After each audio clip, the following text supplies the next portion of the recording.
Hello guys, 60 days 6 pack challenge. మిత్రమా, మనుషుల మంచితనం గురించి మాట్లాడుకుందామా? మంచితనం అంటే అందరితో మంచివాడిలాగా నటించడం కాదు మిత్రం.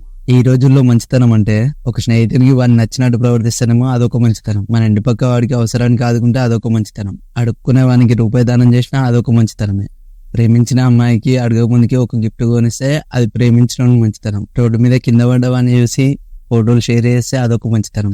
జోలో 4 రూపాయలు లేకుండా 4,000 రూపాయలు అప్పు చేసి పుట్టినరోజుకి దావత్ ఇస్తే అదొక మంచితనం. కిదారా మంచితనం అంటే? అస్సలకే కాదు మిత్రమా. ఈ ప్రపంచంలో ఏ చిన్న జీవిని హింసించకుండా బతకడం మంచితనం. మన వల్ల పరాయి వాళ్ళకి ఒక చిన్న హాని కలగకుండా బతకడం మంచితనం. అమ్మ నాన్నల పరిస్థితిని చూసి నువ్వు అణిగి మునిగి బ్రతకడం మంచితనం. ప్రతి ఒక్కరిని మన వాళ్ళే అనుకొని బ్రతకడం మంచితనం. మన స్నేహితుడు ఆపదలో ఉన్నప్పుడు, మన దగ్గర రూపాయలు లేనప్పుడు మనకెందుకులే అని వదిలేయకుండా ఒక్కకు ఉండి ధైర్యం చెప్పడం మంచితనం. సర్వే జన సుఖినో భవంతు.